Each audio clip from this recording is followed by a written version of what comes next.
Hello and welcome to a rare treat, depending on what way you look at it here on the other hoof, for our second broadcast in as many days as we're previewing the Prix de Triomphe race and also the undercard as well of 2015. Of course, we have Trev going for a third successive win in the race. We also have a fantastic undercard as well, featuring the likes of the Abbey, the Boussac, and many more as well. 7 Group 1s to cover over at Longchamp tomorrow afternoon. And we're not doing it alone either. My name is Luke Elder. I'm here with Adam Webb. How are you, sir? I'm really good, thank you. Yourself? Yeah, not too bad. We had a good day today, actually. Yeah. For anyone that watched yesterday's video, we did okay.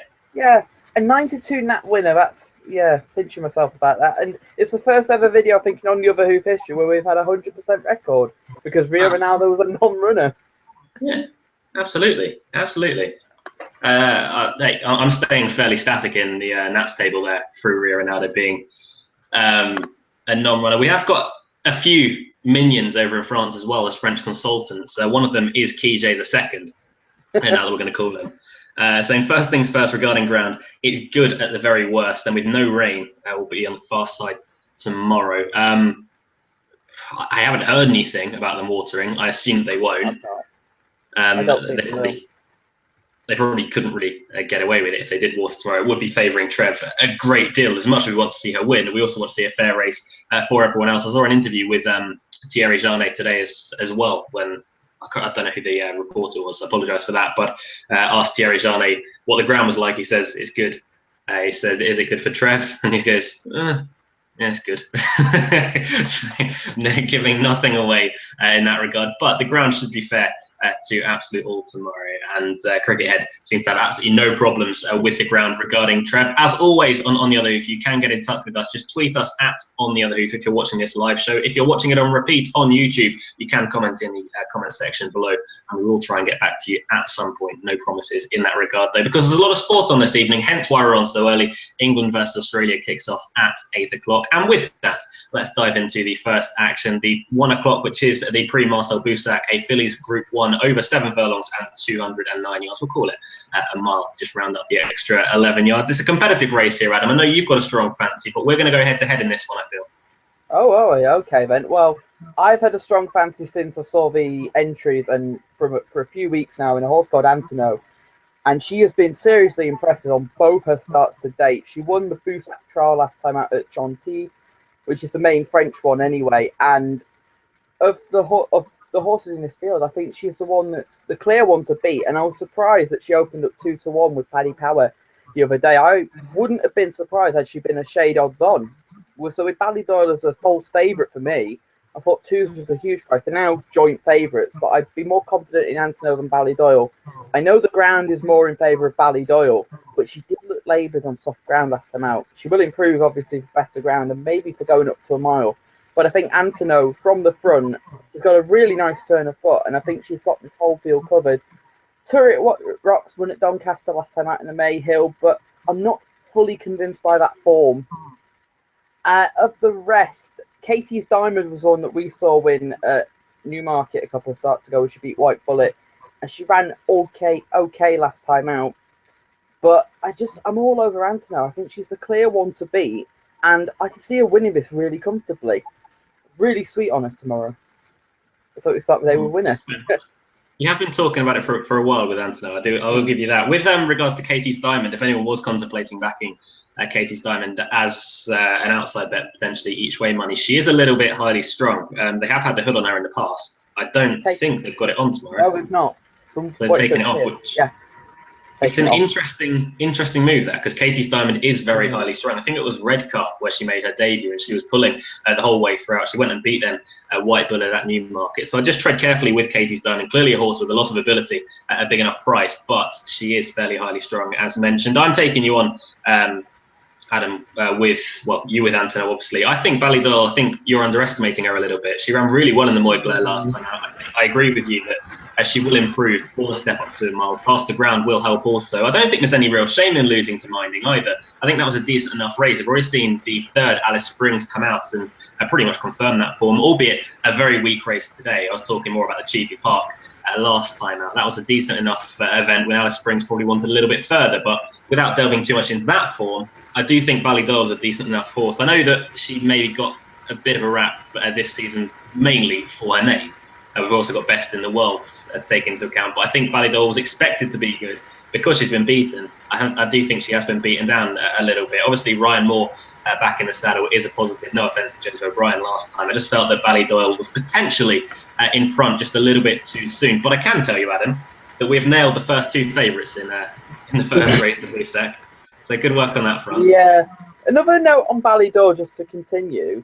The rides that were given to Minding and Alice Springs, I thought were very questionable. I'm not going to go into them, but the margin that Minding won, I think Ballydoyle was slightly overestimated for the finishing position. You'll probably get what I'm implying at if you saw, well, obviously you saw the race, but I just think that Antono will be too good for her and will have too many gears for her. So yeah, that's fair enough. For me. Antono versus Ballydoyle then for us two. Yeah, good luck. A gentleman's bet on the side as well, I think we'll call it. Moving on to our second race of the day. Just a side note, we will be previewing the Arc last as well of these 7, so we'll come out of chronological order, I should say, at some point and preview the Arc last, scheduled off in the UK at 2:55. But the 1:35 is the Qatar Prix Jean-Luc Lagardère, Group 1 over, again, 7 furlongs and 209 yards. 11 go to post here, Adam. It's a pretty wide open race with the likes of Herald of Dawn, Cymric also representing Godolphin, but also over in Ireland coming over is Johannes Vermeer and also Shogun. Yeah, it's an interesting renewal. First thing to note about the Lagardère this year, this is the first time it's been run over a mile. It's normally been a race that's been run over 7 furlongs, but I think they've swapped round with a race that's on Clue towards the end of the year, because normally they have really bad ground and they don't have a very good record with winners of the race. So now the Lagardère is a mile race. There are more staying types that are sent here, which is obviously shown in Johannes Vermeer, Herald the Dawn, Galileo Gold, Shogun as well, because I think if this race was still at 7 furlongs, I don't think some of these horses would be here. In fact, I wouldn't have been surprised if they sent Air Force Blue if it had been run over 7 furlongs. But the one for me here is Herald the Dawn, who finally gets decent ground again. He ran well last time out behind the very impressive Air Force Blue.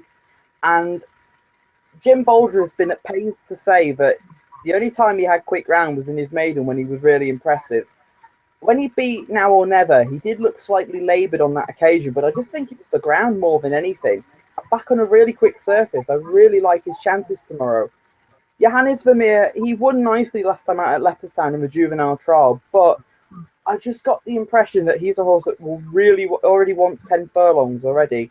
And I just think against a horse like Herald the Dawn, he could be slightly vulnerable.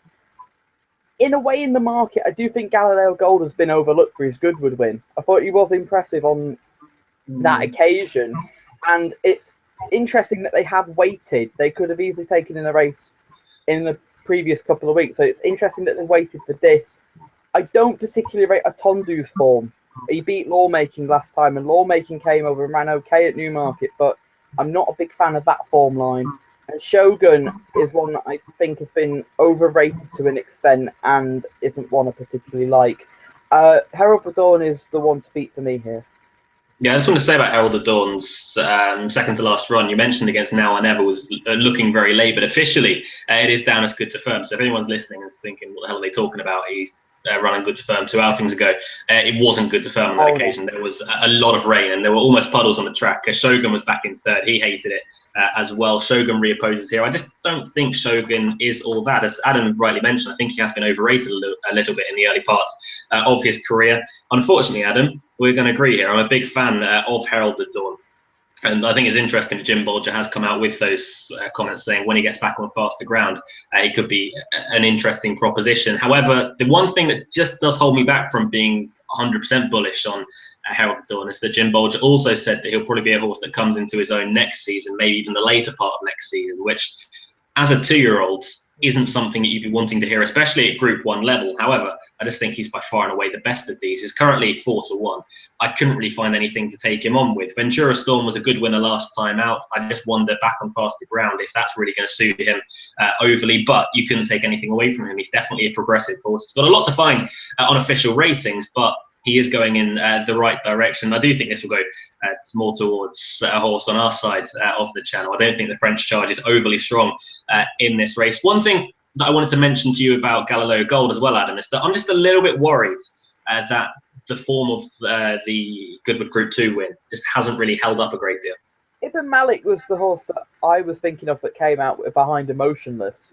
And the one thing, sorry to interrupt. The one thing I would say about Ibn Malik on that occasion is that I was looking at him in the pre-parade ring as well, and he was so green and so coltish that he almost took the roof off the saddling box as he was trying to jump up on it so much. So it could just be that Ibn Malik underperformed on that occasion, as opposed to Galileo Gold really being the better horse. I get that, but I can see considerable improvement coming from Galileo Gold at the same time.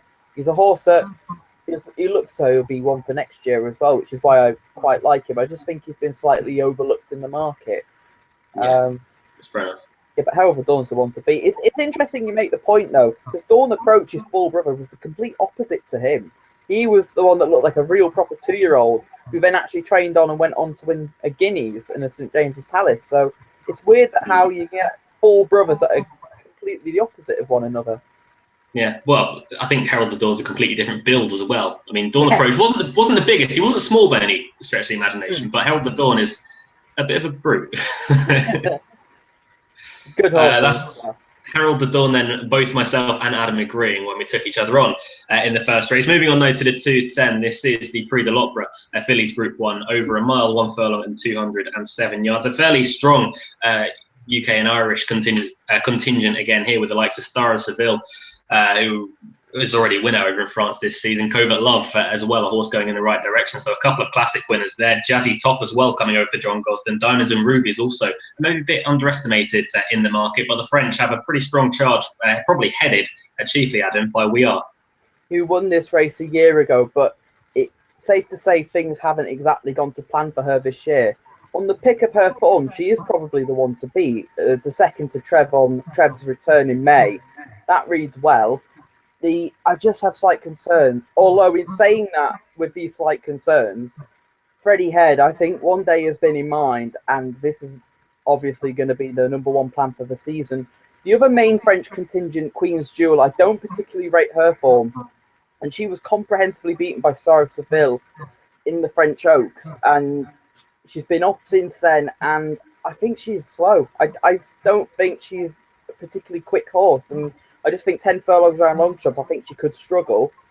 The one to beat for me is Jazzy Top, and she's a horse that I've liked for a while now. I thought she didn't stay in the Oaks, so they dropped back to 10 furlongs in the Nassau, and I thought William Buick gave her a bad ride. He had her on the inside, and she ran into every sort of trouble possible. I don't think she'd have beaten Legatissimo, but I think she would have finished second. And she won nicely at Deauville last time out. I think this is the type of race that she's probably been aimed at since the Nassau. And at that price, I think she's definitely worth a bet. I'll mention the favourite as well, Covert Love. I also think she wants 12 furlongs as well. She's done nothing wrong all year. She's a horse I got wrong severely in the Irish Oaks. I thought she'd go there, run an all-right race, but not win. But she's defied what my opinion was of her. I just think she wants 12 furlongs, and she'll have to set the right track. If she's going to win tomorrow, she'll have to go a really good gallop and then save a bit for the end. And I'm not entirely convinced she will. One of her I will mention, you're going to mention her, Odelit. How she's won a Group 1, I'll never know. So, since the cheap pieces have gone on, they've changed her. And she could run well tomorrow, but she will have competition for the league with Covert Love. I just think that Jazzy Top, at that price, I think she's a real bet tomorrow. Yeah, you've been on, again, like Antonio in the first, Jazzy Top's one you've been going on about for a while, hasn't it? Yeah, it'd be good tomorrow if these 2 fillies can win. In fact, there's 3 fillies, obviously Trev as well later on, but their fillies have all been going on about for a while, so hopefully it can be a good day for the ladies tomorrow. I will say I absolutely adore Covert Love. I have to take my hat off to Callum Adele, who spotted her a long time before me, and I think I said Chelmsford victory. I think that may have even been her maiden as well. But we saw her at York in a handicap, and she bolted up in that. And then she's since gone on and progressed. She's now a classic winner after winning the Irish Oaks, beating Kirby, who runs about an hour and a half, I think, over at Belmont Park for David Watchman. Wish him luck on that. But Covert Love, I do feel the same as you, Adam, that she's going to have to set a pretty good gallop and almost grind her rivals into submission tomorrow. But she is a horse that does keep going on the front end. The distance we may be overplaying it a little bit, I feel, that if that's going to be the thing to beat her, it could just be that any horse, a horse behind, I'm not sure which one, does have a better turn of foot than Covert Love, which wouldn't be a hard thing to do because Covert Love just keeps on going on the front end. Would I be backing her tomorrow around 9-2, 5-1? Probably not. I'd probably just let her run, if I'm being perfectly honest. And I'm struggling, in all honesty, to find a good win bet in the whole race. So I'm going to side with Odalisque, as you alluded to. Currently, 12-1 is the price that I'm looking at for Carl Burke. Aldridge Reese takes the ride. Won the Prix Jean Romane last time, a Group 1. Probably not the strongest of events, but Weena was in that field. We Are back in fourth. So she's already got the beating of We Are, who's currently a 6-1 chance. Now, We Are will have to return to somewhere near her best form. And there's every chance that Freddie Head has trained her specifically for this race. But if you fancy We Are at 6-1, you really have to fancy Odalisque at 12-1 as well, or at least give Odalisque a chance. It has improved significantly since those cheap pieces went on, as Adam mentions. That 2 runs since was fourth to Amazing Maria 2 outings ago and won the Romane last time out. So 12-1, I think there's worse each way bets, Adam, that you could have on the cards than Odalisque. Yeah, fair enough. It's just, with the cheap pieces on, she's got a chance. It's just tomorrow she's got competition to the lead. That's what I'm most concerned about. Yeah. And just a side note as well, if you're looking on the Racing Post, they are right with their cheap pieces. Sporting Life, they're saying blinkers. They said the blinkers have been worn for the last twice. Sporting Life are wrong on that front. They are, Odalisque will be wearing cheap pieces. And off air, we had an argument about what headgear it was. It said that I was right. Yeah, until I then pointed out, wait, no, she's wearing brown cheek pieces and white nose bands. But that is Odalisque, who has seemingly got her act together. As we mentioned, we will be covering the Arc last, so do stick around for that, the 2:55 over at Longchamp. We are now breaking out of chronological order. We are going for the 3:40 at Longchamp, the Qatar Prix de l'Abbé, Group 1 over 4 furlongs and 213 yards. The sprinters in force here, 19 runners, now 18 runners, I'm afraid, because Mecca's Angel is a non-runner. And we do get the return, Adam, of our favourite jockey here and On the Other Hoof. Welcome back to Nicolas Parton. Good to see him back with a Group 1 ride once more. Yeah, Mecca's Angel's got a great chance with Nicolas Parton on board. Very good jockey in the provinces and has got an unbelievable record. He's also got a ride in the Arc as well, which he's picked on Meliagros. Good on him. He's picked up an outside ride in the Arc as well. So good on you, Nicolas Parton. Good to see your career going so well. And it's good to see you back here on the Other Hoof. Do come back again next year. But back to more serious topics for the Abbey. It's usually a race that we associate with horses drawn far better. You don't really want to be drawn all that high. We had the likes of Soul Power had a horrible trip last year. Cotai Glory was drawn out in the car park last season as well. Had enough pace to all but get to the front, but still was posted out too wide. Move in Time as well is back to defend his crown from last season. The Dave O'Mara yard, Adam, as well, back in form now. Yeah, it's a tricky race. There is a comment that I thoroughly disagree with. The Racing Post write-up here, it says here, whilst this fast 5 furlongs does not play to the strengths of Soul Power, I thought he wanted a fast pace over 5 furlongs on decent ground. Yeah, that's my question. Who has written that? Because I think conditions, we said it last year, but I'm going to say it again this year. I think conditions are absolutely ideal for him tomorrow. And with Chris Hayes on board, I think he's got a huge chance. And if he can win this race, I think he's completed all the major Group 1 sprints around the world over 5 furlongs. He's won the Numthorpe twice. He's won the Alquoz sprint. He'll have won this. I hope he wins this tomorrow. He is the selection for me because last time out, I got him wrong, but I couldn't care less that I got it wrong because I think halfway through the race, I was behind watching the race and I got a tweet saying, well, you're wrong. I was like, hang on, he's not won this, has he? And lo and behold, he went and won it. It was a great performance on ground that was too soft for him. Conditions are perfect tomorrow. He needs the luck in running, yeah. That's the Abbey for you. You can get so many hard luck stories in it. If you get the gaps at the right time, he could potentially win this tomorrow. Muthmiri is a horse that we both like. He is also drawn well tomorrow in stall 6. He's running an Unthorpe. I think the ground went against him, and he's another that will appreciate this faster surface, as will Gold Dream, who KJ was very sweet on him before when he was talking to me, and he won the King's Stand. He ran well again in an Unthorpe. Ground was too soft for him. Moving Time, you can't discount. There's a lot in this you can make a strong case for. Even Steps, who's won his last 2 races. He won the Portland and he won at Newbury. I don't think he'll be good enough here. I'd love to see him run a big race. I'd love to see Stepper Point run a big race as well. But it's a really tricky race, and there's not many in this you could rule out confidently. It's all about the luck. But I am going to side with Soul Power. And I think 5s is a fair price. You will want every bit of luck in running, but if he gets it, I think he's the one to beat. One horse that I wanted to put to you. Obviously, we make a big song and dance, we'll call it, about 2-year-olds running in these sprints later on in the season. With the Nunthorpe, we had the likes of Acapulco obviously run there. We've got Gutafan running in the Abbey tomorrow, currently about a 14-1 chance. Brings in a decent level of form. Yeah. We'll have to find a little bit more. But it's interesting that Richard Hannon has sent Gutafan over for the Abbey. Yeah, it is. I mean, last year he could have sent Tiggy Reed for this race, but he didn't. They decided to go for Chiefly Park with her, which probably was the right thing to do for breeding purposes. She got the 6 furlong Group 1 win. He comes in with his chance. I mean, he beat Ornate last time out in the race at Doncaster, the one that Cossack Glory should have won. Actually, that is a point. Where is Cossack Glory for this? Because everything's perfect for him as well.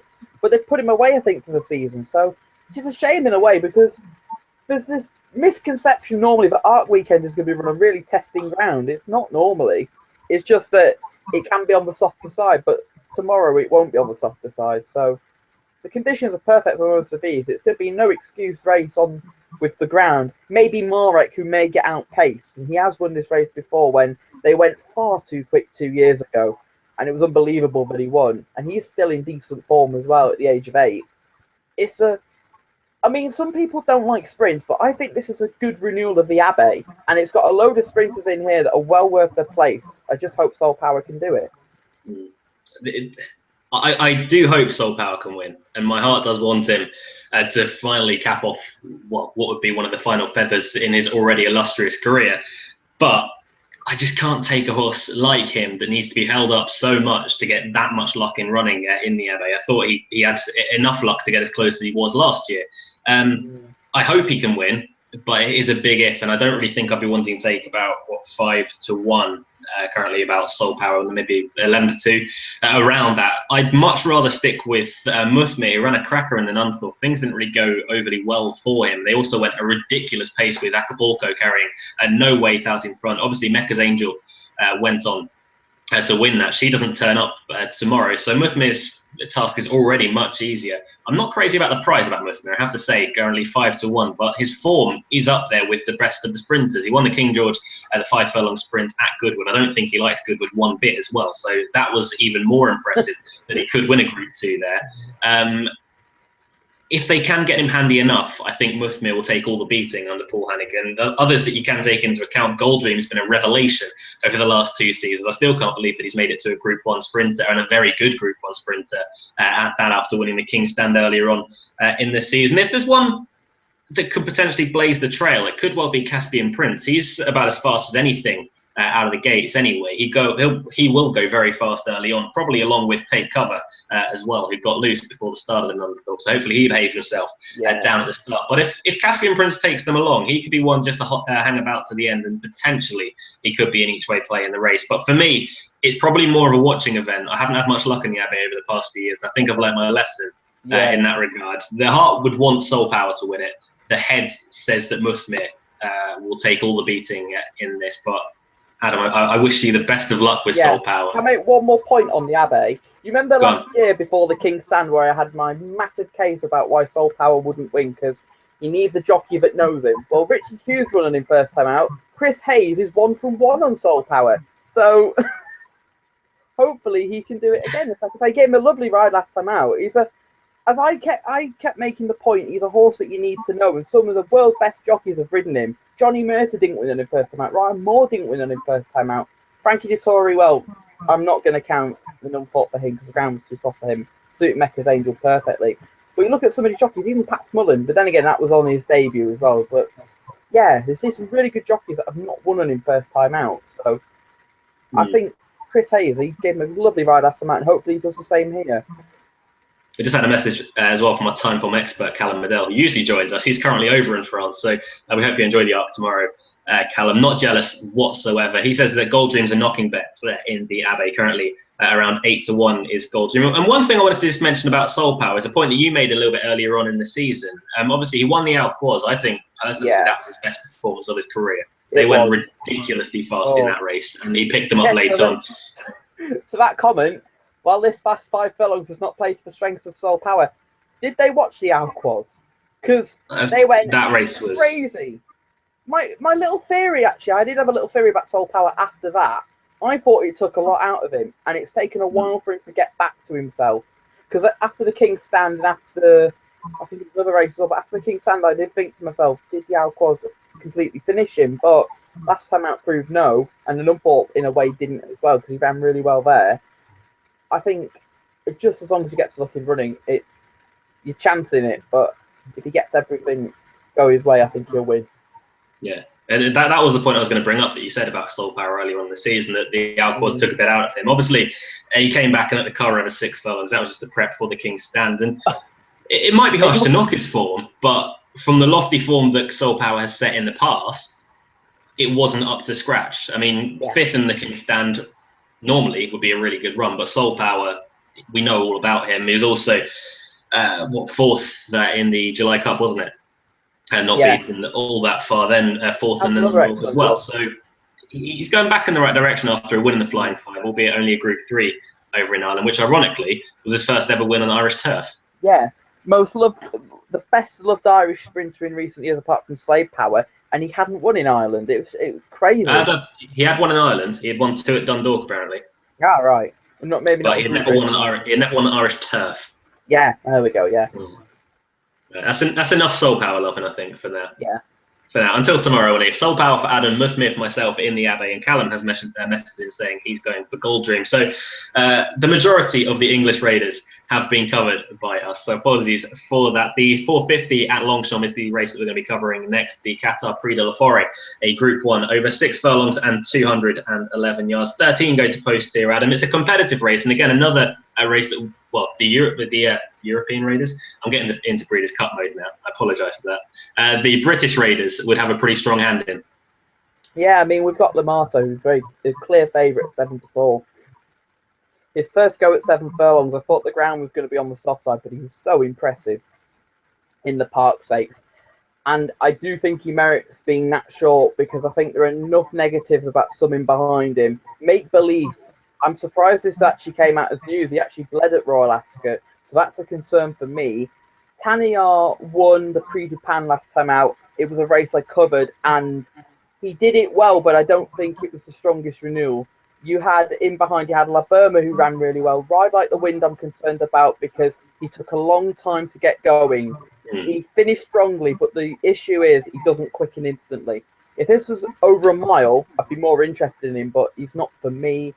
I think Lamato wins this. I think Tormore at 9s is a cracking each way bet. I will say that is a horse I've never liked. Poor old Tormore, but this year he's shown a level of form that has been really decent. Second in the Lockings behind Night of Thunder.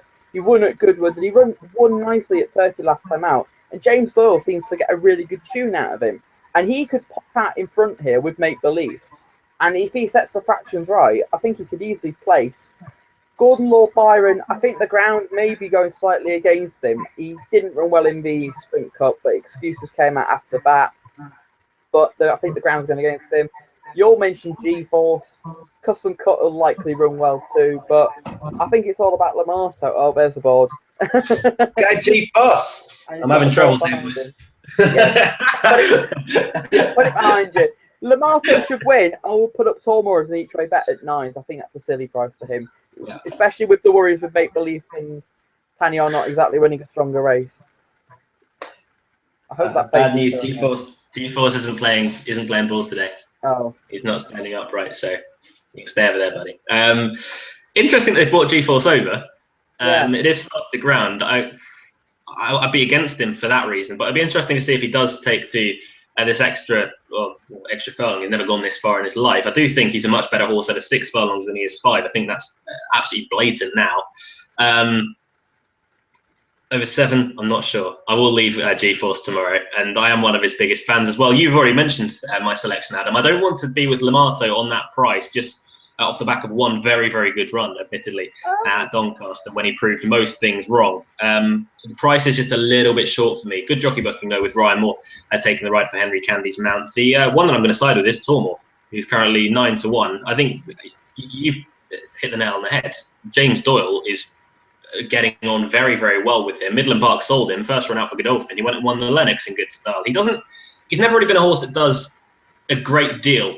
He just does enough. So he'll be out in front. He won't win impressively. He won't win. Well, he won't wow you, so to speak. But he will just do enough and get the job done, which is all you really want in a horse. He's ideally drawn in stall 6 to get towards the front. I imagine Custom Cut, who's drawn 2 wider than him, he'll also want to go forward as well. Those two will probably be making the running. But Tormore, I think 9-1, I think is potentially one of the each-way bets of the day, obviously with first 3 taken into account. Anything else to report with? I think Amy Area could be an each-way price. Was impressive enough at Glorious Goodwood. She may have got first run on that occasion, but she wasn't overly expected to win that day. I remember talking to Claude Charlet saying she's got an each-way chance, but probably no more than that. And then she went and bolted up at 25-1. She's currently a huge, well, I think she was 33s actually. I think she was bigger than that. She's 25-1 tomorrow. For an each-way purpose, she could be one that picks up the pieces a little bit later on if they do go too fast up front, with the likes of Custom Cut wanting to make the running. I imagine Tormore won't be too far away as well. Did you say as well that Taniar is likely to be prominent? No, he'll be held up. He's more of a hold-up type. He is a stalk and pounce horse, basically. Even though he's won over a mile, I'm not convinced, unless there was a problem 2 starts ago, I'm not convinced it was his trip, because he came there to win the race. He found nothing. The drop back to 7 looked to help him in the Prix de Pan, but the problem is I don't think it was the strongest of Group 3s, because you had horses in there like Newsweek Canarius who looked gone at the game. He didn't go on from the Guineas last year. I think that must have really left a mark on him. And the horse in behind, I said, Ride Like the Wind. And Mr. Rowing was in the race as well. He went out to the States recently. He ran okay, but it's not a race that I'd be writing home about. So, yeah, no. I think Lamato wins. But what I will say about Lamato as well, he hasn't really run a bad race, though. You said that about him running bad races. It was his first go at 7, and he was. Did I? So, yeah. I didn't say he ran bad races. No, but you were trying to play it down, which I was surprised at. I never said he ran bad races. You said something along the lines of you weren't sure, and it was sort of, hang on, his first go at 7. More the fact that he's done that once. Yeah. Oh, yeah. Okay. Yeah. That's fine. But the thing it was more. Sorry, it's not that he's run bad races. Okay. He's run some spectacular races to be second to the likes of their day, who's one of the better 3-year-olds around. But it's more the fact that he's returned to his 2-year-old ways once this season. He's been a really emphatic winner. And last time I had a Doncaster. I think it was a step up in trip that's helped him, though. That's what really impressed me. To be fair, because he's a gelding, he'll stay in training next year. I'd actually really fancy him in the Queen Anne over a mile. I think he'll get a 6th mile as well. And if Solo will stay in training as well, he could give Solo a fair race at Ascot next year on decent ground. It'd be interesting. Well, I imagine they'll go up in trip with Solo at one point anyway. I hope they do. He's a 1.25 mile horse. I've been saying it all year. He wants a 1.25 mile, and he's been getting away with it at a mile. But then again, Jack Hobson's the Champions Stakes, so I'm not complaining. That's a conversation for another day, I feel. Yes, it's a 2 weeks. The final Group 1 on the Arc Day card at Longchamp. Apologies if you wanted the Arab race previewed. If you did want the Arab race previewed, then I didn't realise Gary Capewell. Yeah, I didn't realise Gary Capewell watched these videos. So we'll go on to the Cadran. Obviously, we still have the Arc to cover. That will be the last race. If you're just tuning in now, you have not missed our Arc preview. That will be coming up very shortly after we preview the Qatar Prix de Cadran, a Group 1 run over 2 miles, 3 furlongs, and 194 yards. Those stamina-laden horses for our final Group 1 of the day, Adam. Interesting addition to this field as well is Litigan for Joe Tuitt. Oisin Murphy takes the ride after winning the Ebor last time out. A fantastic training performance as well from Joe Tuitt. It's interesting that they've gone for a big race, Group 1 as well with Litigan. Yeah, it's a candidate for training performance of the year.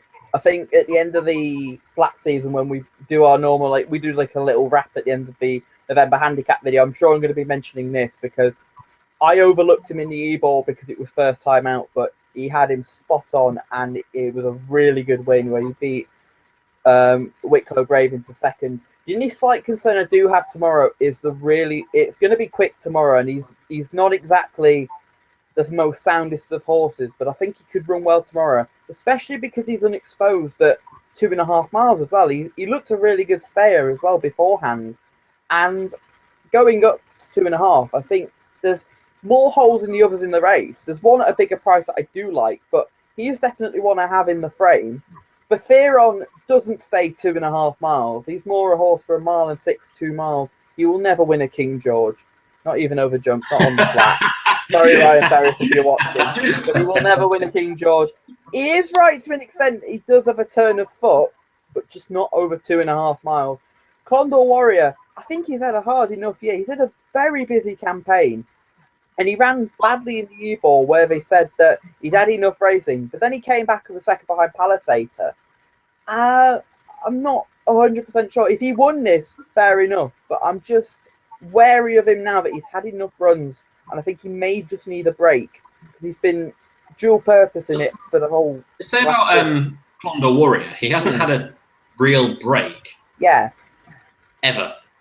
Well, that's a good point. But after the E-Ball, Willie Mullins was saying, I think he needs one now. With just the way he's been. Yeah, well, and I'm just looking back for his runs now. Obviously, he is a dual-purpose horse. Willie Mullins does train him. He's a good hurdler as well. But looking back, he hasn't really had a sufficient break. He ran at the end of January and then came out back at the start of April. That's probably the longest break that he's had in the past few seasons. So at one point, it's going to start catching up with him. Testament to how tough he is that he's still running very, very well. And full credit to him if he runs a big one again tomorrow. But at 7-2, that's enough to put you off, isn't it? I couldn't touch him tomorrow. Of the rest, Waltz Attacked is a very tough horse. He beat Bufferon on Bastille Day, where he rallied and then re-rallied back to pass Bufferon. It was a really tough and game effort. And he was second last time up behind Fly With Me in the Cadran trial here. Fly With Me, surprisingly, isn't here. He normally trained for the race. He must have had a setback because it's normally the race he turns up in, and he normally plods around to finish third or fourth. So surprisingly, he's not here. At the bigger prices, I will mention Actung because I mentioned him last night, and I promised you that I'd talk about him. The horse he was third to, Scalambra, was actually placed today in the Prix behind Candelier, and Actung won the Grand Premio de San Sebastian, a race that actually Australia Day won a couple of years ago. But he was by far and away the best horse in that race. And the horses in that race, I don't think you'd be cited in a 0-90 handicap.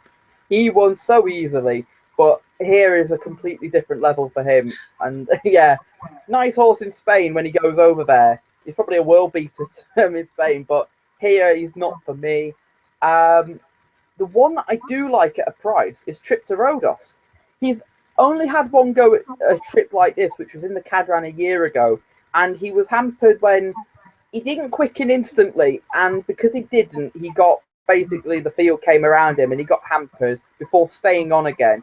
But this year, maybe he hasn't improved his form, but he's been in decent form. He needed his comeback run behind Eye in the Sky because he came there to win the race and he just flattened out in the final 100 yards. The second behind Mille he shaped as though further would suit him. And then he warmed up for this with a relatively impressive success where he beat the world beater that's Empoli in Germany. Empoli was fifth on that occasion. I think Empoli probably needed the run, though. I just think at 16s, he is overlooked in the market, especially with, I think, improvements have come for going back up in Trip. And he was slightly unlucky in this a year ago. For a win selection, I'm actually going to put him up. Trip to Rhodos at 16s. I think he's a big price. Litigant, I think, would be your main danger. And I'd love to see him run really well. And if he could win this, it would be trading performance of the year for Joe Chewett. I think this... You're probably right to go for a bigger price one, to be honest. I think this is a wide open race. There's nothing you can really nail your colours to 100% and be overly confident in it. Yeah. I think one of your likely pace angles, sorry to mention this quickly, Mille hopes she goes forward because when she went forward when she beat Trip to Rhodos, she was really tough in fighting them all off. Trip to Rhodos was the last challenger. I will mention one more. Il Temas, she's never raced over this type of trip before. She looks very slow. And even at this trip, I wouldn't be fancying her. So, yeah, Trip to Rhodos at 16, I think is a big price. Just back him each way, because if he finishes in the frame, 60-1's a fair price, +1 for a place. Yeah, but I'm very keen on him. I think he could win this tomorrow. Yeah, Trip to Rhodos then for you, Adam. You gave a favourable mention to Litigant as well. It's a horse that I've liked for quite a while. I think I remember backing him on All Weather Championships Day in the marathon. The first time that All Weather Championships Day was in order. I was impressed with him in the E-Ball last time out. Obviously, your big worry is if he's going to bounce. They have given him a little bit of a break after the E-Ball, though, of 43 days. He's up to now a mark of 106. And I thought he'd run well in the Ebor. I had him in my play spot, and I had the 1-2 in my play spot as well. However, I may or may not have backed Wicklow Brave instead of Litigan, which didn't overly go all that well. But the trip doesn't overly concern me with Litigan. He's a big raw horse. He's not overly fast, but I thought he did very well to win the Ebor over a mile and 6 in a race that you do really need a turn of foot. He was up there, not in the van, but near enough throughout the whole race. Sheen Murphy gave him a fantastic ride. The step up in trip, I think, is going to be something that he needs. The only worry is that he's a bit of a fragile horse. Even for him, this still is a pretty quick turnaround. He's still very lightly raced for a 7-year-old. If Joe Tuitt can get him even placed, it probably will be one of the training feats of the last 5 seasons. He hasn't had him all that long as far as racing terms would go. But for his second run for a yard that have seemingly got him back at his peak form, you couldn't rule out Litigan at all. Clondale Warrior, I think we touched on a little bit earlier on that he's been on the go for a hell of a long time now. He will need a break at some point. However, he just keeps going and going and going. It will catch up with him at one point. It's just whether that one point is tomorrow. Of the rest, I agree with you about Batheron. This just isn't his trip. Whereas, some things also been mentioned a few times on social media, that a mile and a half probably isn't his trip as well. I think he will want the optimum trip of about maybe 2 miles, maybe even a mile and 6. He has got to turn a foot, just not. French St. Ledger would be perfect for him over a mile and 7. There we go. You can do that. End of October, that is. At the Blackstone's race, and he's been retired. We didn't mention him when he was retired. What a lovely horse he was. Legend. Yeah. Soft ground monster. Just wanted to mention about Batheron as well. He did win over just shy of 2 miles earlier on in the season at Longchamp. That was a really slowly run race. He just won it with a turn of foot on that occasion and won it from the front. I wouldn't really take that form too literally. It wasn't really the strongest of events or strongest of races in the first place. And it also turned into a little bit of a farce as well. I just don't think he wants this trip at all. I would be much more comfortable sitting with Litigan. If I have a bet in the race, I'd be surprised, but I will be cheering on Litigan. I think he's the most likely winner. I know you agree with Litigan as well, don't you? I think he'll be in the free. I think he'll improve for a step up in trip as well. He's unexposed. Same as Trip to Road. I think the more unexposed angle is the way to go in this race, because there's some in the race that they've had their level and you know enough about them to put you off in certain ways. They've got holes in them, and Trip to Rhodos and Litigan are the two that I think have got less holes in them, especially with improvement likely to come going up in trip. Yeah, I wouldn't disagree with that at all. Right. That is all the Group 1s covered so far. As mentioned, we did keep the Arc until last. There only one more race to cover, and that, of course, is the 255 at Longchamp. The Qatar, excuse me, I'll try that one again. The 255 at Longchamp is the Qatar Prix de l'Arc de Triomphe. A Group 1 run over a mile 3 furlongs and 204 yards. 18 runners go to post this year. We're now down to 17 runners. We have got, who was the non-runner? Meliagros. Nicolas Parton gets his ride in the Arc. Good on you. Yes. Good luck to you, Mr. Parton, or Monsieur Parton, we should say. One more mention as well. After this race, we will be taking any questions or fancies that you may have for the Longchamp cards tomorrow. So do get your tweets into @OnTheOtherHoop. We'll read out every single question, fancy, and anything else you want to send us within reason, of course, a little bit later on. Just after we cover the Prix de l'Arc de Triomphe. Adam, this race really does revolve all around one horse. That is Trev, who's been a short price favourite for quite a long time now, ever since her devastating display in the Vermeer. Candalia came out today as really frank at form. Everything seems to be pointing in the way of Trev. If there's one thing that could beat her, the ground is teetering on the faster side of good now. I'm not concerned by that, though. I'll go into reasons why in a minute, but with history in the making, if she could do this, I will probably be in bits tomorrow, screaming her home. My mum will probably think I've had a massive bet on her or something, but she's no bet tomorrow. I can sit, watch this race, let her win, and still shout her home like I've backed her to win a large amount of money, and she is just exceptional. She's probably going as far as saying, and we have seen some really good fillies and mares in our lifetime, I'll go as far as saying probably she's the best. And we've got the likes of Ouija Board, Moonlight Cloud in there. I think she is sensational.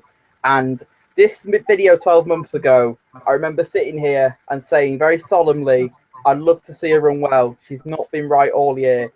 If she runs well, brilliant. But I think she'll be retired, and people will remember her for her 3-year-old winning the Arc and then going wrong at 4. But she bounced back unbelievably. At halfway, I knew she was going to win. It's just the way she was travelling. It's the first time all year she'd really settled into a race on decent ground as well. Let's not forget. And to turn a foot, she showed was a sensation. I sort of sat with my mouth hit the floor. I think we're all sat in the group chat on Facebook just going, "Oh my God, she's done it." And I wasn't. You wasn't? Oh. No, I think I was at a wedding over in Canada or something. No, that was 2 years ago. I was on about last year. 2 years ago. Oh, no, last year. Sorry, yeah, no, last year. Sorry, I was it. As the one arc in the last 3 years I have been able to watch. Well, well, 2 years ago it was sort of a, oh no, she's pulling. What is Jarnay doing? Oh, right, there we go. There she goes. And that was a spectacular performance. The thing that still shocks me about her, she still doesn't settle in her races. Imagine if she settled in her races and how she finished them off. Wow, she's just some talent. It's a devastating turn of foot, the main thing. What we'll do for the arc, we'll do it a little bit differently. We'll mix it up. And we'll go through the horses one by one. Okay. I think if we just do that, I mean, we'll do that sort of market order. We'll just do it. Yeah, let's do it in market I'm not order. finished with Trev yet. I need to talk about this year. Of course not. You can talk about Trev all evening. Oh, we could be here till midnight, but then the rugby's on and you want to go. So. I want to go for many reasons. Shut up. The comeback run was impressive enough against her own sex. She then beat Flintshire, where there was a slight concern that she hung left in the closing stages, but Cricket Head was right to point out that she prefers going right-handed and Longcham's more on her track. Yes, she hung in the closing stages last time out, but it wasn't a sudden movement. It was sort of a progressive movement, so I'm not worried about that. And people saying she had a hard prep race, I don't think she did. That's just her. She's that good anyway. Because New Bay, you could argue, well, he had an easy prep race as well, but we'll go on to him in a second. But I think she can. I think she will win tomorrow. The ground is no concern to me. I know KJ's tweeted and saying it's quick, but I asked him the question, is it jarringly quick? He said no. And that's enough for me to say that the ground is safe for her. And stall 8 is absolutely perfect. If she can win tomorrow, 3 arcs, I don't think we'll ever see that done again. And who knows? They have even muted the possibility she won her 3rd arc. They keep her in training for a 4th arc. That would be incredible. I hope they retire her after tomorrow, personally, because I don't think my heart could take it much more with watching her race. She is unbelievably good, but sometimes it's a bit too much when she's coming there. I felt like she's going to get there. Oh, she gets a few. Cricket Head, though, you listen to her in the press. It's unbelievable the way she talks about this horse. She's already muted, no excuses. And then apparently there's going to be an interview tomorrow, which I'm looking forward to watching, with Matt Chapman. Apparently she's going to give her view on other trainers having ready-made excuses. I can't wait to hear that. But I really want her to win. The head wants her to win. The heart wants her to win. I think she can win as well, and it would be sensational. And part of history. You're on Will Hill tomorrow, aren't you? So yeah, looking forward to it. Yeah, presenting that could be amazing. Yeah, big time. The two sweethearts of world racing, we'll say, are teaming up once more with Cricket Head Marek and also Trev. Thierry Jarnay is a side player to that. I think he's more a passenger in the life of Trev, but gets on with her so well. We just hope and pray. Firstly, she comes back absolutely sound. That's the main thing we hope for. But then we want to see her be Trev again. We want to see her be awesome. We're going to do it in race card order. I've decided we're going to do it differently. We're starting with number 1 on the race card, Flintshire, last year's 2nd. He is a bit of a bridesmaid at this level. He's currently around the 22-1 mark. Currently with Paddy Power. Maxime Guillon takes the ride for Andre Farper. The yard are in decent enough form. Flintshire, though, probably place claims at best. Place claims at best. That is an insulting price for a horse that's been 2nd in an arc on decent ground. He has his conditions, was an impressive winner last time out in the States, and he didn't run on Lasix either. 22-1. I know Callum has also been harping on. We both have. That 22s is just far too insulting about a horse that, yes, he's a bridesmaid, but he's still an unbelievably good horse. It's wrong that he's that price. I think, personally, he should be half that price. And I'd probably still back him at that price as well. So 22s, for me, is unbelievable each-way value. Yeah, I agree. I was on William Hill Radio last week, and I said there's 2 each-way plays in the race. If you wanted to have an each-way bet, one of them would be Flintshire. He's just simply too big a price. The draw, it could have been worse to him. He's in stall 11. That's no real worry at all. But we've seen in the past, the horses that are drawn wide can still go on and win. We had Trev drawn out in, was it 15? Yeah. 2 years ago, yeah. Kingston Hill as well. He was 4th in it last year. He was drawn out as wide as anything. So it's not an impossible task whatsoever. I do agree with you, Adam. Flintshire, as far as each way bets in the race can go, he could be one of the main bets at 22-1. But I think the next couple we could probably skip through fairly quickly. Eagle Top, this has been a bit of an afterthought for although, in fairness to him, he is now the first horse from the Newbury Arc trial in recent years to actually run in the Arc. So congratulations to Eagle Top. I will say one thing in his defence, because he's a horse I'm a big fan of. He ran a blinder in the King George. I thought he'd maybe shirked the issue that day. However, I now think postponed is just very, very tough. Obviously, we don't have postponed here. Oh, that annoys me. What does? Postponed would also be an each way bet in this. If he was that issue has just completely made me very angry. It's just you heard me talk about it at length, and I used some very choice words, but I'm not going to go into that. Not the time and place. But I think Eagle Top. I think he ran a blinder in the King George. That form's been let down by Romsdale back in third, but a very distant third at that. Postponed has since franked the form by winning on Arc Trials Day. I think he's just a very, very tough horse. Doesn't let anything past him. I don't think there's any real insult losing to Postponed. I think Eagle Top does come in with a respective each way chance. However, last time out, having to lead the whole way, that was less than ideal. You could find probably worse 40-1 bets in the Arc over the course of time, but he will have to run a significant career best to be landing, or to be going close even tomorrow in the Arc. Manatee as well, just on the face of it, just doesn't look fast enough and doesn't really look good enough either. Yeah, I'd agree with them comments as well. He's not, for me, he's not good enough. I'll touch on Prince Gibraltar. He finally won a Group 1 last time out, but he is an absolute head case. And he's thrown away more races than he's won. I remember when our very own Michael Andrews backed him, his ball deeps bet in the French Derby, and Gerard Mossey gave him a horrible ride. But it turns out, I think if he'd have tried to hit the front, I don't think he'd have gone past the Grey Gatsby. Nicolas Parton, we've just mentioned earlier, he rides number 4. He'll have a good ride, but yeah. Spirit Jim drawn in stall 18 again on the whole of it, not good enough. No chance.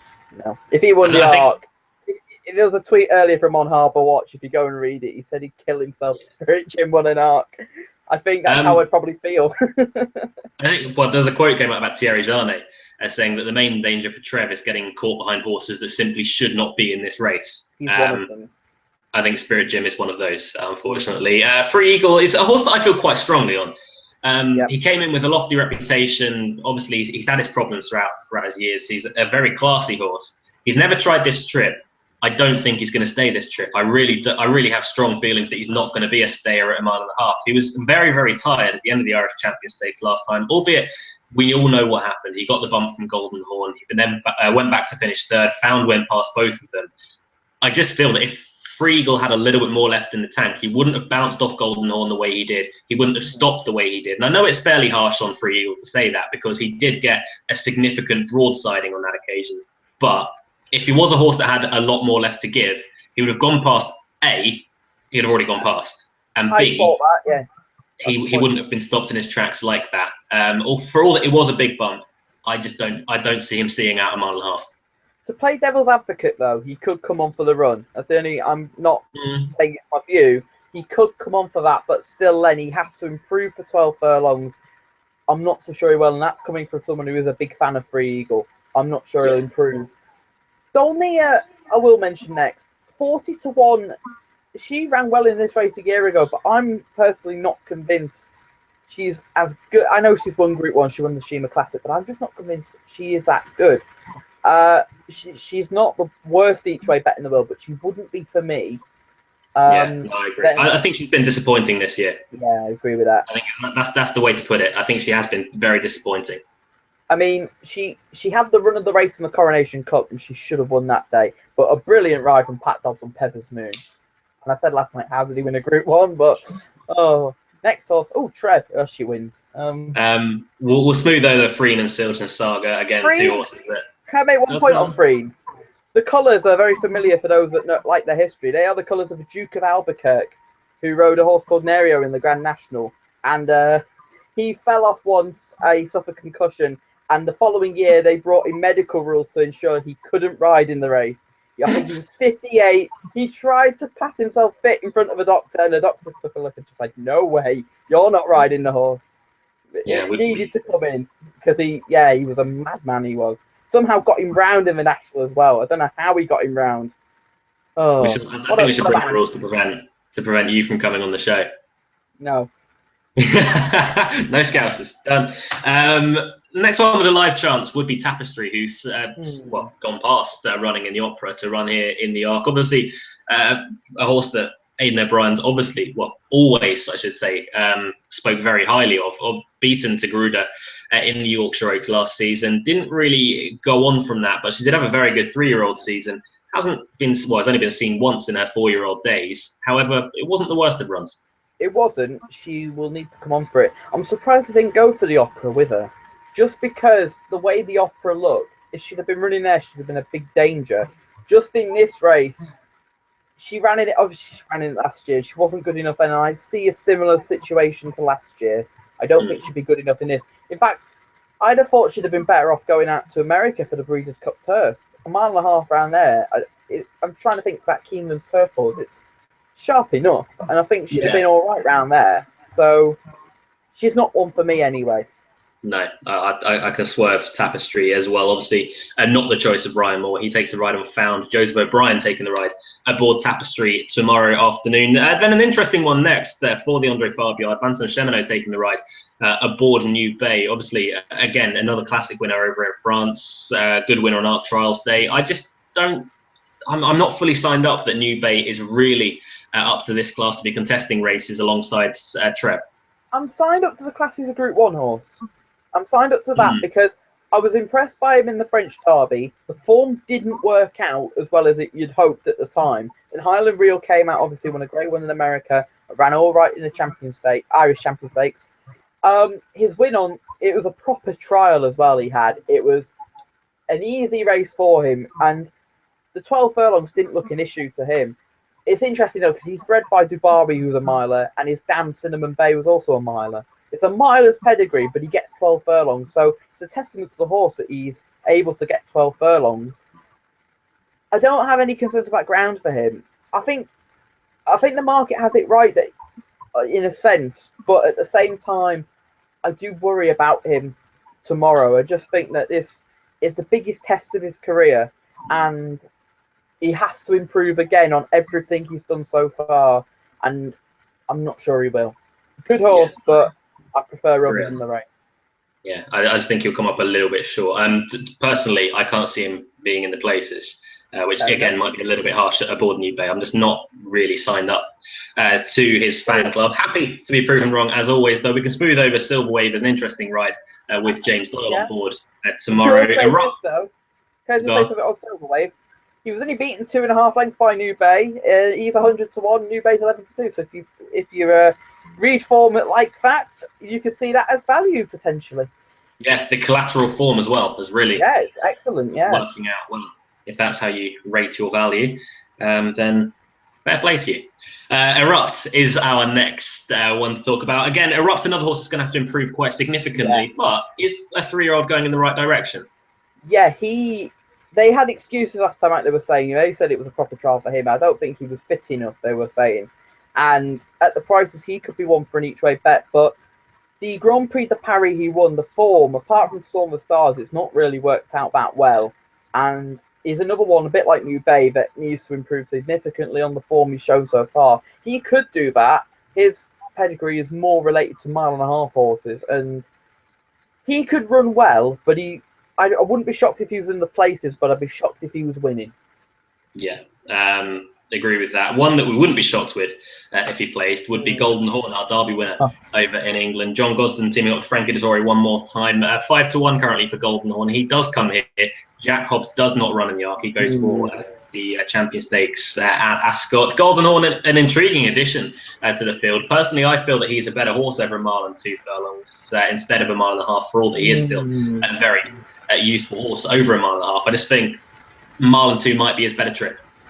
Well, we've only seen him once over 1.5 miles, and that was in the Derby. And at the end of the Derby, he was going away from Jack Hobbs, and it took ages for Frankie Dettori to pull him up. So I'm surprised apart from the King George, which they were going to run in, but didn't because the ground went against him and they pulled him out. I think he'll run a really big race tomorrow. The only concern I've got is in his last two starts, he has done this thing where he's hung randomly. He did it in the Juddmonte, which cost him momentum. He wouldn't have beaten Arabian Queen anyway, but it still cost him momentum. And in the Irish Champion Stakes, not the jockey's fault at all. The horse has jinxed at something. I don't know what, but he cannot do it tomorrow with French rules. If he jinxes and takes out half the field, he is going to be placed behind the horse that suffers the worst interference. So that could be well down the field. That's my concern for him tomorrow. Very good horse. It probably will be the last time we see him.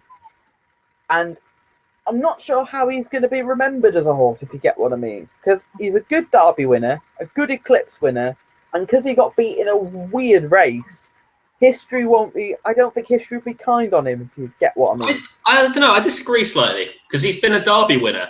Yeah. And, well, in the past, recent past anyway, Derby winners have been ran sparingly. Yeah. After the Derby, of course, he went and ran in the Eclipse, beat the Grey Gatsby in what was one of the most fantastic battles that we've seen of the season. Went to York, things didn't really go right. Went to Irish Champions Day, and then now turning up for the Arc. So full credit to Anthony Oppenheimer and John Gosden. They've put him in some tough races, and he's kept going throughout the season. So we know he's a tough horse. I think he will be remembered more fondly than that, but I get what you mean, having been beaten by Arabian Queen. Yeah, one more thing as well. He doesn't have to make the running tomorrow. He can be held up tomorrow, which could... That's another concern, actually. If he's going to be held up, will he be keen early? Because he was keen in the Juddmonte. He was keen in the Derby as well. That's another slight concern I've got. Got no concern about him finishing off his race. It's just he could lose it in the early stages as well. There's two worries, and I can't back him tomorrow. If he won the race, it would be fantastic, but I don't see it happening, obviously, with Trevor's your likely winner. So, yeah. We've got two more protagonists in the race, though. Well, one of the reasons why Golden Horn won't have to lead tomorrow is because Shahar is in the race. The pacemaker for Trevor, ridden by Gregory Benoit, currently a 250 to 1 shot.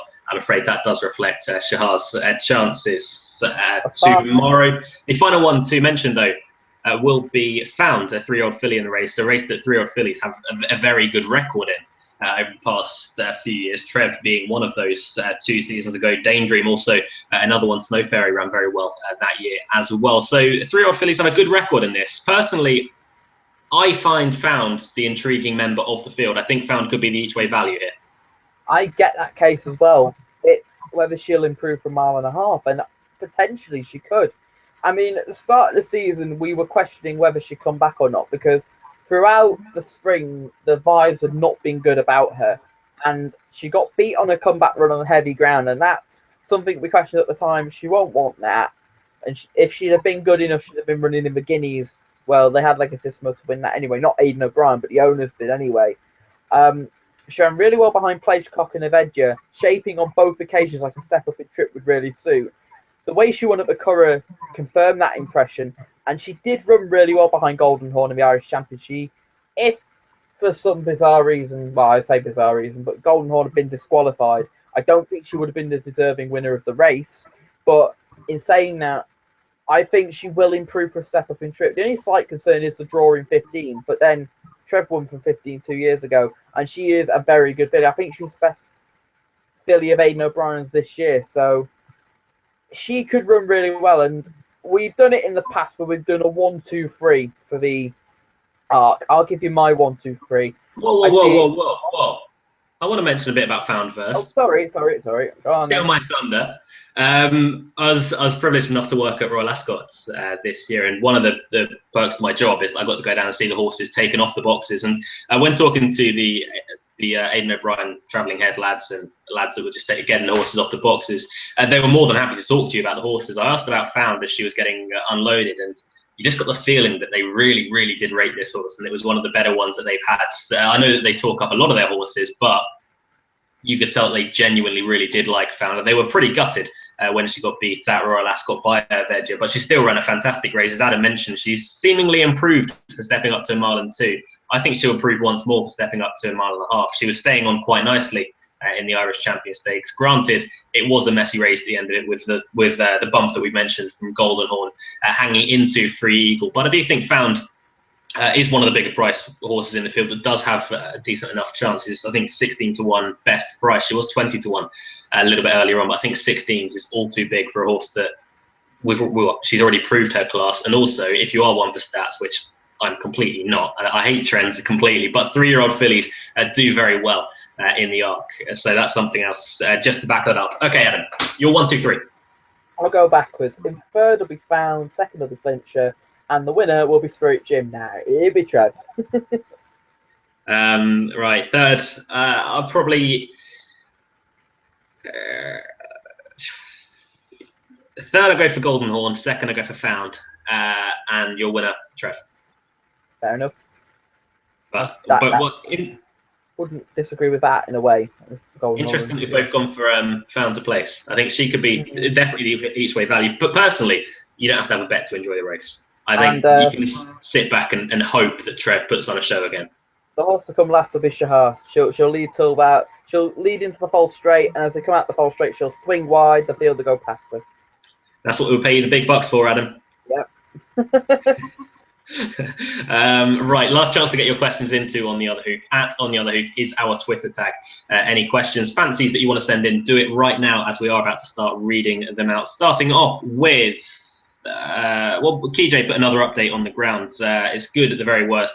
With no rain, it'll be on the fast side tomorrow. He then said, even if it did rain, the ground's not going to be slow. Base your bets on the idea of good, decent, near quick ground at least. Thanks to KJ, who is over in France for us. Well, not for us. We just sent him to get him out of the country, to be honest. Tweet from a new mega fan, Rebecca Adams, to add. I would tweet in again, but Adam still hasn't answered my first question, and I can't stand to be ignored again. You did answer a question last night. I did. Yeah. I said the few. You said the few. Even though I have my little fit, but yeah, I prefer the few. You can ask more questions. I do answer questions, but that always truthfully as well. Always truthfully, yeah. They both did break really my correctly. heart. Correctly, yeah. There we go. That's the answer. New tweeter inner from the Food Tipster in association with Get Your Tips Out, who do support our show very much. And we do thank you guys over at Get Your Tips Out. But the Food Tipster said, just wondering what we fancy, says, definitely having a flutter on the Arc.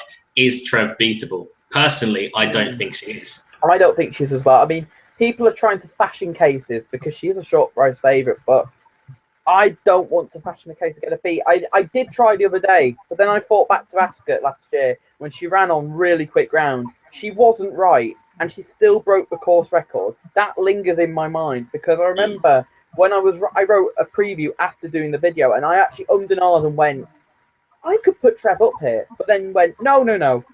That run last time out put me off. She's gone straight to the Arc from Royal Ascot, and I may have backed her, may have kept the faith, but yeah. I don't see a beat tomorrow. If she does get beat tomorrow, it'll take a very good horse to beat her, unless something goes wrong, which I really hope doesn't happen. I hope she runs a race, and if she does, she wins. Yeah, currently at 5-4 though. It is getting towards a more backable price for Trev. It is. Jeff Handley has tweeted in. Good evening once more, Jeff. Ventura Storm looks the value at 14-1 for an informed Richard Hannon yard. Won't mention Logger Island, Adam. Oh, you agreed with me. You agreed with me, Luke. I did.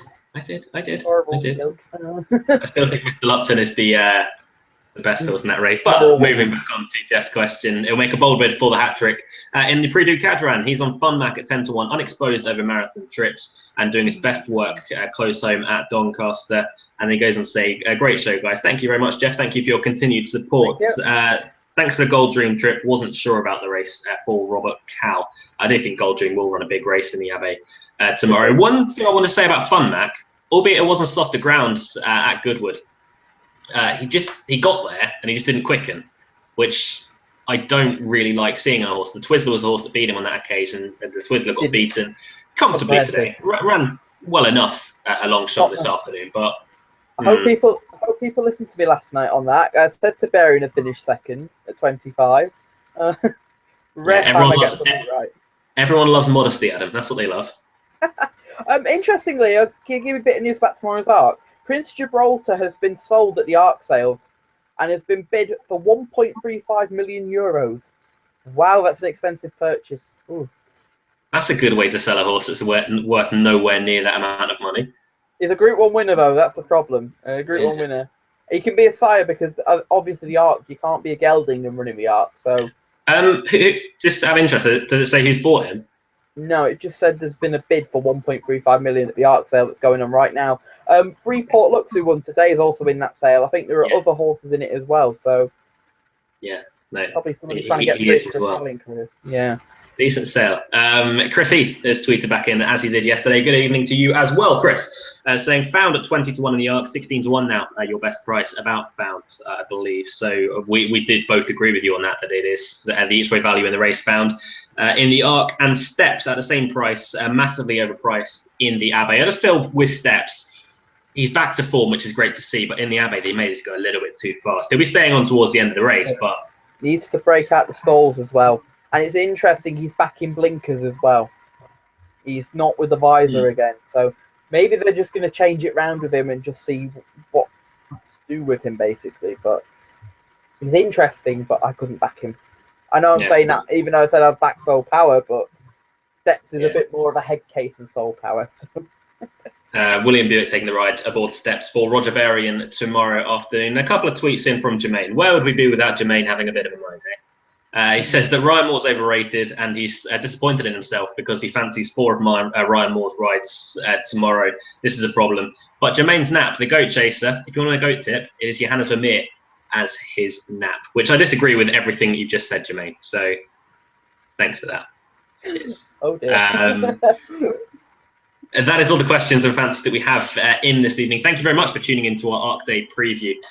We had buttload of views in our video yesterday, so we thank you for that. We hope you've enjoyed this week's video. Naps as well, Adam. I'm gonna have to go for one that's a bigger price than Antonio. I'm gonna go with Trip to Rhodos. Let's be bold. Go on, let's be bold. 16s, I think he's got a big chance. But I wouldn't. But the other confident ones would be Jazzy Top and Antonio. I am gonna nap Trev. No. Gonna go for Herald the Dawn in the Lagardère. I wouldn't want to do that with Trev. I wouldn't want to nap her. No, God no. No, I was just joking. Leave her alone. Maybe a nap Fincher each way, but I wouldn't do that. Trip to Rhodos, we'll go with him. Fine. Yeah, 16. Trip to Rhodos in the Cadran for Adam. I'm going in the Lagardère for Herald the Dawn for Jim Bolger and Kevin Manning, currently about 4 to 1. I think he's got a fantastic chance at a decent enough price as well. Thank you once again, Adam, for the second evening running, for joining me. No worries. We'll be fantastic back. Day of racing tomorrow. Excellent day of racing. I'm just thinking when we're going to be back. Are we doing a video Thursday for Future Champions Day? Maybe. Maybe, yeah. I'll tell you one way that everyone can find out if we are doing a video day on Thursday. Follow us on Twitter @OnTheOtherHoof. We will put any detail up about shows that we are doing and times that we're doing them, so you can be up to date with everything on The Other Hoof worthy. Also, you can subscribe to us by clicking on the subscribe button just below this video, and then you'll be told about every video when we're doing it.